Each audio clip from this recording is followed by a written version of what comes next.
So we're walking through the Beatitudes that Jesus shared with his disciples and those who were gathering right at the beginning of his ministry.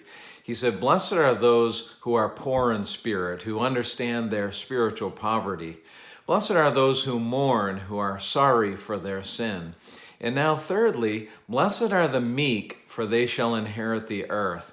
Now, meekness is not something that there's very much of in our world today. In fact, a lot of the things that our world espouses are the opposite of meekness. Now, to understand meekness properly, we need to see that it's not a personality trait, but I want to suggest to you that meekness is a character trait. Here's the difference. When we think of meekness as a personality trait, then we think of someone whose whole demeanor is quiet and shy. They don't speak up, they don't speak out, there's no forcefulness at all, or no power or assertiveness.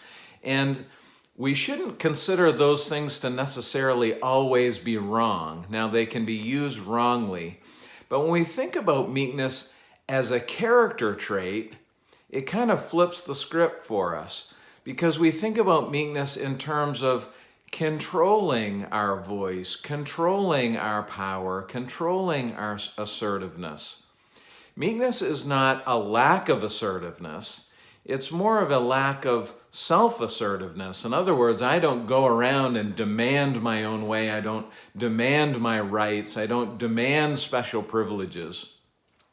Jesus was saying, in my kingdom, if you understand your spiritual poverty and you are truly mournful or sorry for your sin, then that will inform the way that you act. In other words, you will not have that arrogance because you understand your spiritual position in the kingdom. And that's what Jesus is asking of us. He's not asking that we always be quiet or shy, or that we never speak up or speak out about anything.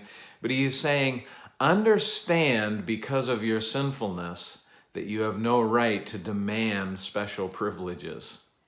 I always think of the old hymn when I think about meekness, the one that's very popular and very well known, Amazing Grace. Amazing grace, how sweet the sound. You know the next line?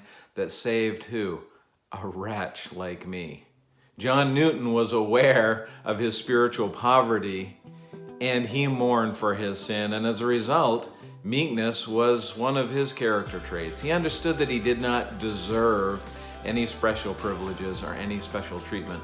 Of course, that is why grace is so important, isn't it? That Jesus gives us his grace that we might be saved. And those who understand that will one day inherit the earth. That is a blessing for those who live their lives with meekness.